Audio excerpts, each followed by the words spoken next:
สวัสดีครับวันนี้อยู่ผมเล็กมือระเบิดครับวันนี้เอาใจสาวๆกันหน่อยครับเรามาเล่นเกมแนว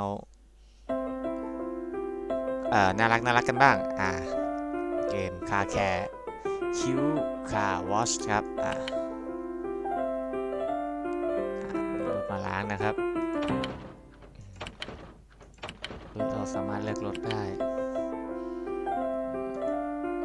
ชึบก่อนอื่นก็ต้องฉีดน้ำก่อนใช่ไหม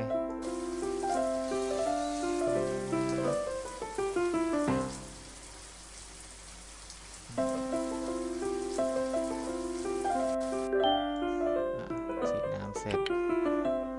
ถูสบู่ให้รถขัดรถครับลักรถต้องขัดรถล้างรถทุกวันจะเรียกว่ารักเดี๋ยวชื่อเรียบร้อย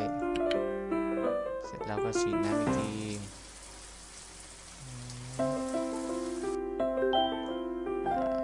เป่าให้แห้ง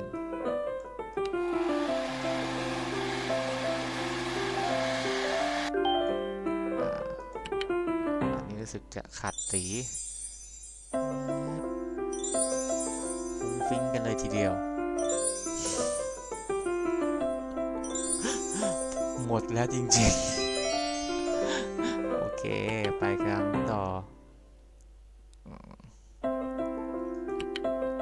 พ่นสีผมชอบสีฟ้า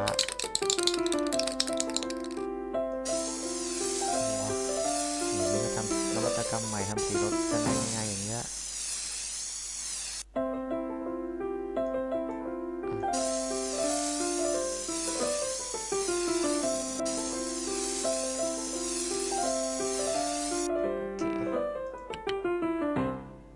มีใส่ลายเลื่อนผิด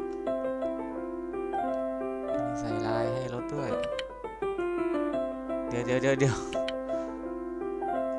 ไม่ต้องการ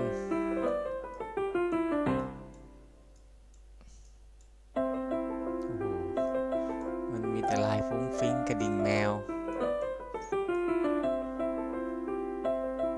คือใกล้เคียงสุดก็ คิดถูกไว้เนี่ยเล่นเกมนี้เนี่ยเอามาทิ้งก่อน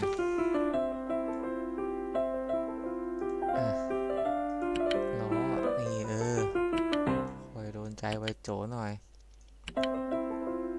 เดี๋ยวต้องเอาแคมเตี้ยๆหน่อย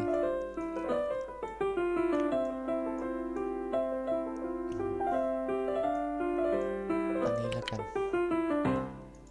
ไม่เวิร์ก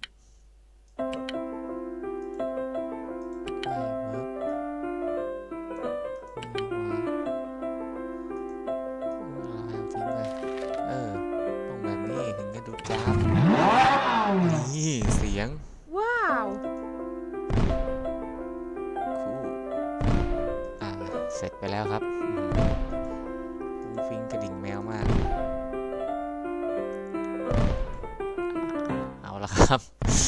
น้องๆคนไหนอยากลองเล่นเกมนี้ก็เช่นเคยครับมีลิงก์เกมอยู่ใต้คลิปครับมาลองล้างรถแล้วก็แต่งรถของเรากันดูครับสามารถเลือกรถได้หลายแบบนะครับ